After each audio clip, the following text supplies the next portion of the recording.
जल्द से रूम में आया तो देखा सुभित रूम को तरह नहस करने पर तुला हुआ था।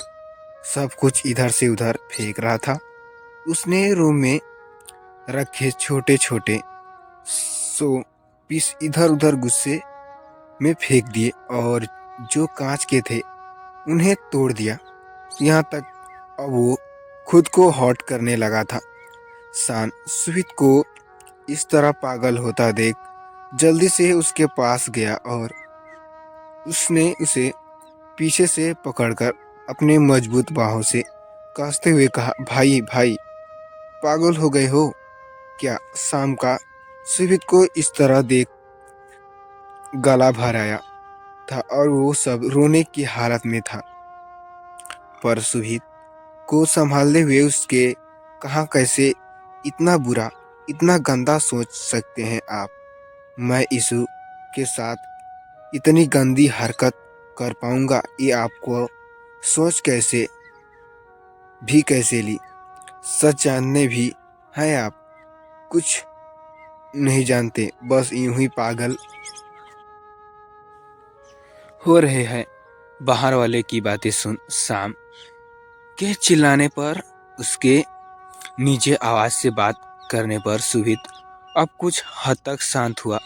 उसने खुद को शांत किए पकड़ से आजाद करने की कोशिश छोड़ दी तो शाह ने उसे पलटकर अपने सामने करते हुए कहा, उस रात इलेटाइंड वाले दिन 3 साल पहले जब आपकी इशू को फार्म हाउस पर मिलने बुलाया था, उस रात आपकी भेजी हुई कार बीच रास्ते में ही बंद पड़ गई थी। ऐसे में इशू ने उसे मैसेज कर बुलाया था क्योंकि उसे डर था कि कहीं आप उसके लेट या फिर ये सोच कि वो नहीं आए तो बुरा न मान जाए। इसलिए इसने कार के ठीक होने का वेट करने के बजाय मुझे मैसेज किया कि मैं उसे फार्म हाउस तक छोड़ दूं। शान ने सुहित को देखते हुए आगे कहा, मैंने यीशु को बीच रास्ते में से पिक कार फार्म हाउस तक ड्राइव किया पर वहां लाइट ही नहीं थी। सर्वेंट भी अपने क्वार्टर जा चुके था। ऐसे में मैंने अपने फ़ोन की फ्लैश लाइट ऑन कर जाकर चेक किया तो देखा एक वायर निकला हुआ था। मैंने उसे वापस जोड़ा तो लाइट आ गई। मैं बस यीशु को बाय कहते हुए वहाँ से जल्दी ही निकल गया क्योंकि मुझे पता था कि आप मुझे वहाँ देखने तो नाराज होंगे क्योंकि आपको लगता था कि मैं आपके यीशु के बारे में कुछ नहीं जानता। पर बीच रास्ते में पर मुझे याद आया कि मैं अपना फ़ोन वहीं डाइनिंग टेबल पर छोड़ आया हूँ। तो मैं एक बार फिर फार्म हाउस वापस गया और हाँ अंदर देखा तो एक बार फिर फार्म हाउस की लाइट जा चुकी थी। मैंने अंधेरे में ही यीशु को आवाज़ देते हुए आगे बढ़ा कि बड़े जोर से आवाज़ हुई। कुछ सामान गिरने की आवाज़ आपके रूम से ही आई थी। मैंने एक दो बार यीशु को पुकारा पर फिर से सामने गिरने की आवाज़ आ रही थी। मैं जब जल्दी से रूम की तरफ बढ़ा और बिना कुछ सोचे समझे जाकर डोर ओपन किया था कि जो देखा वो बहुत ही खतरनाक था। बेड पर यीशु के साथ कोई था जो उसके साथ जबरदस्ती कर रहा था। शान की बात सुन सुहित के होश उड़ गए और उसने पलटकर हैरान से पूछा, क्या क्या कहा तुमने? शाम ने अपना सिर हिलाते हुए कहा, हाँ भाई, अंधेरे की आड़ में पहले ही फार्म हाउस पर कोई मौजूद था जो कि अच्छे से जानता था कि यीशु उस समय फार्म हाउस पर अकेली थी और ये जरूरी कोई सोच समझे चाल थी। मेरे रूम में एंटर होते ही उसने यीशु को छोड़ दिया और पलटकर झ झपकते हुए खिड़की से छलांग लगाकर भाग गया। अब तक मैं कुछ समझ पाता वो जा चुका था, पर जब सब समझ आया तो डर से पूरा बदन कांप गया था। सारे बुरे ख्याल मन में आए और मैंने डरते हुए यीशु को आवाज दी। अंधेरे में बेड पर यीशु उधर हाथ फैलाया तो मेरा हाथ अंधेरे में यीशु को छू गया और अब मुझे पूरी बात समझने में देर नहीं लगी। मैंने जल्द ही अपने शर्ट निकाल यीशु को पकड़ा दी और जल्द से रूम से बाहर निकल आया। वॉचमैन, सर्वेंट सभी को कॉल किया, इलेक्ट्रिसिटी ठीक करवाई। लाइट के आते ही जल्द से वापस रूम में आया। देखा तो यीशु बेड के नीचे बैठी खुद को छुपाने की कोशिश करते हुए बहुत रो रही थी। उसके पास जल्दी से जा उसे पकड़कर उसे उठाकर मैंने उससे असल बात जाने तो समझ आया। अगर थोड़ा और लेट हो जाता तो बहुत बड़ा अनर्थ हो जाता। सामने यीशु को देख अपना सिर झुकाते हुए कहा, जो फोटो आपने मुझे दिखाई ये सब उस वक्त की ही फोटोज है जब मैं यीशु को संभाल रहा था। मैंने उनके सिर को चूमने को अलग ही एंगल को यहाँ तक हर फोटो को एक अलग ही एंगल से पेश किया। आपने सामने यही उन रात का सच है और आपको अभी भी मुझ पर यकीन नहीं है तो फिलहाल मेरे पास मेरे बेगुनाही साबित करने के लिए कोई सबूत नहीं है। शान अब अपनी बात करने के बाद चुप हुआ तो सुभित ने उससे धीमी आवाज से पूछा, इतना कुछ हो गया और तुमने मुझे क्यों फैमिली से भी किसी को कुछ नहीं बताया? और कौन था वो यीशु? उसके साथ कितने ही वो हरकत ये करते हुए सुभित के चेहरे पर गुस्सा उभर आया कि तभी सामने कहा, फैमिली में सभी इस बार को जानते हैं। अंदर ही अंदर अपने तरीके से निखिल अंकल से बहुत कोशिश की उस आदमी को ढूंढने की जिसने यीशु के साथ ये सब किया, पर फायदा नहीं हुआ। फार्म हाउस में ब्लैक साइड के तीनों कमरे खराब थे और फार्म हाउस के अंदर लाइट न आने की वजह से कोई रिकॉर्ड नहीं हुई थी। यीशु ने उसका कई बार इस चेक तैयार करने को भी कहा, पर उसने खुद उस आदमी को ठीक से नहीं देखा था। ऊपर से उसकी हालत उस समय ठीक नहीं थी, पर वो आदमी अगर एक बार फिर उसके सामने आया तो वो उसे पहचान सकती थी। सुभित ने शाम की बात सुन धीरे से पूछा, सबको सब कुछ पता था? सब मुझे छोड़ ऐसा क्यों? थान में उनकी बात सुन धीरे से कहा, आपका यीशु के लिए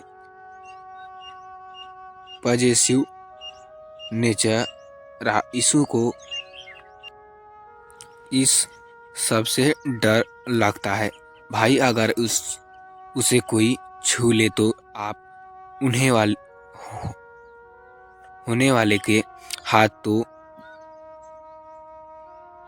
तोड़ देते थे। अगर यीशु से कोई बात करे तो वो भी आपको पसंद नहीं आता था। ऐसे में आप इस बात को किस तरह से लेते? यही सोच यीशु ने आपको कुछ भी बताने से मना किया। सुभित को शाम की बात का बहुत बुरा लगा और उसे बुरा इस बात का भी लगा कि यीशु को उस पर विश्वास नहीं रहा था। विश्वास ये सब सोच जैसे सुभित को कुछ होश आता और वे चिल्लाया, यीशु ईसा।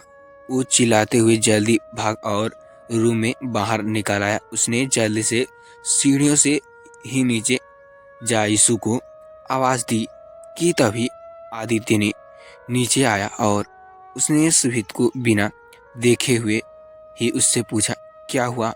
क्यों सुबह सुबह इतना शोर मचा रहे हो? मेरी माँ वो यहीं एडमिट है। सुभित ने आदित्य की आवाज़ सुन बेख्याली में कहा।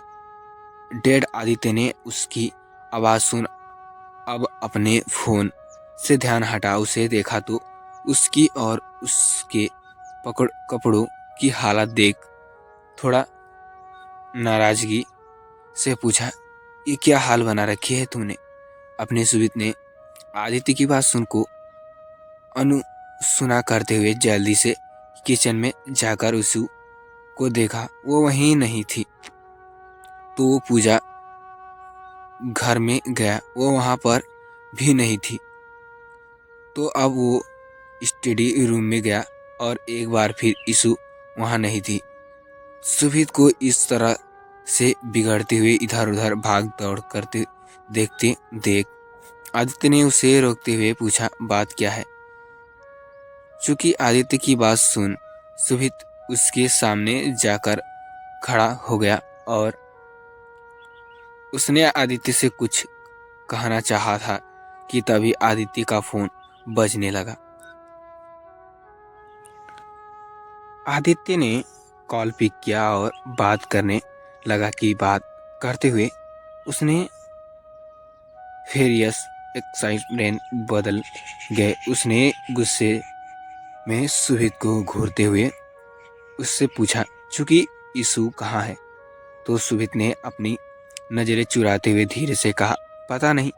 आदित्य ने कॉल कट किया और अब सुभित को देखा उस पर बिगड़ते हुए कहा, तुम्हें बाद में देखता हूँ, पहले मेरे साथ चलो। सुभित आदित्य की बात सुन उसे देखने लगा तो आदित्य ने गुस्से में दांत भीगते हुए कहा, मेरे मुंह क्या देख रहे हो? ईशु रोते हुए मेसन से बाहर निकलकर गई। ईशु, कोई आइडिया है तुम्हें? सुभित ने आदित्य की बात सुन हैरानी से पूछा। क्या? आदित्य अब जल्द से बाहर जाने लगा तो सुभित जल्दी से उसके पीछे पीछे भाग आदित्य से बाहर निकलकर आया तो एक सिक्योरिटी गार्ड भागकर उसके पास आया और उससे आदित्य से कहा, सर, मैंने मैम को रोकने की कोशिश की थी पर वो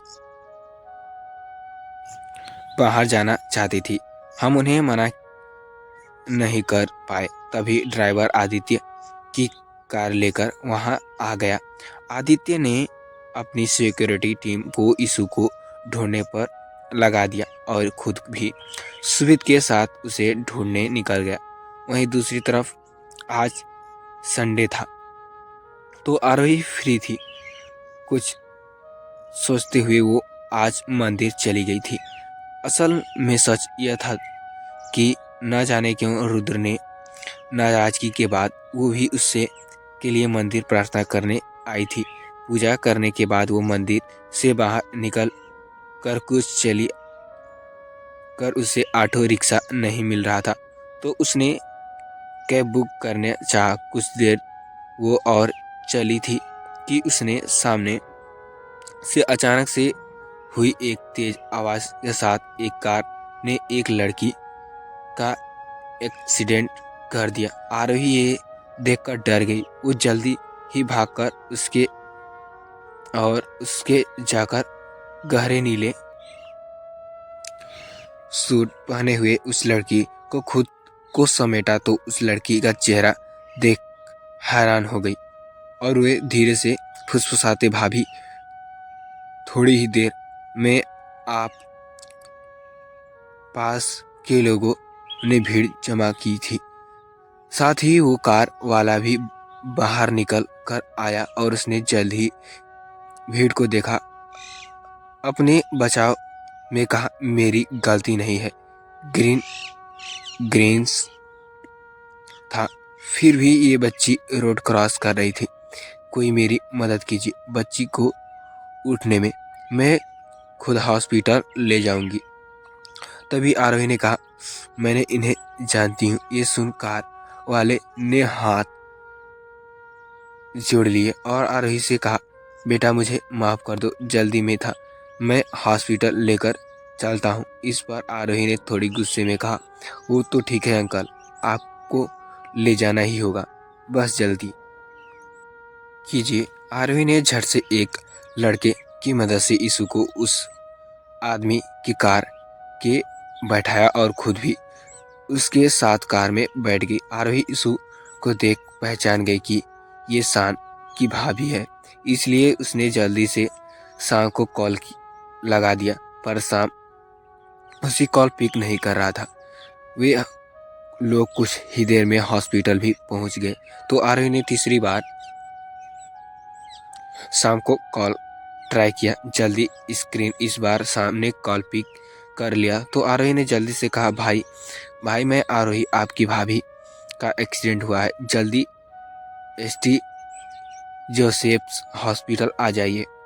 वही शाम उसकी आरोही की बात सुन तो उसे एक पल यकीन नहीं हुआ और उसने आरोही से पूछा, क्या कह रही हो?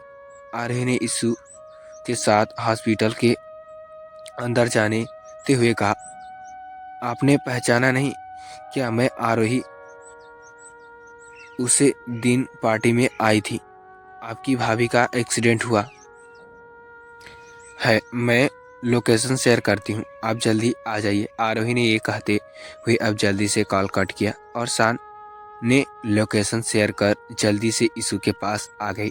बाहर से उसे कोई चोट नहीं थी आई थी, पर वे बेहोश हो गई थी। ऐसे में आरोही को थोड़ा डर लग रहा था कि कहीं कोई अंदरूनी चोट ना लगी हो। कुछ देर बाद डॉक्टर ने यीशु का चेकअप करने के बाद आरोही को बताया कि उसे चोट नहीं आई है, बस हाथ पैर में मासूम सी खरोच है, पर हाँ उसे बहुत ही तेज फीवर था, जिससे वह वजन ही वो चलने लड़खड़ा कर गिर गई और बेहोश हो गई। डॉक्टर का जा चुके थे तो आरोही मेडिसिन के अंदर से बेसुध पड़ी हुई थी। यीशु के पास ही आकर बैठ गई और यीशु को निहारने लगी। उसने यीशु को देखते हुए कहा, कमाल है, इस अमीर लोगों को भी अपने बच्चों का ठीक से ख्याल भी नहीं रख सकते। तो फ्रेंड्स, मैं आशा करता हूँ ये स्टोरी आपको अच्छी लगी होगी। तो फ्रेंड्स, ये स्टोरी अच्छी लगी होगी तो प्लीज़ चैनल को लाइक करके चैनल को सब्सक्राइब करके बेल आइकन के ऑल पे प्रेस कर दें, ताकि कोई भी वीडियो नोटिफिकेशन आपको सबसे पहले मिले। तो फ्रेंड्स, ऐसे ही अपना प्यार हमारे पर बनाए रखिए। तो फ्रेंड्स, चलिए मिलते हैं नेक्स्ट पार्ट में, तब तक के लिए बाय। स्टोरी कैसी लगी कमेंट करके जरूर बताना। Thank you so much.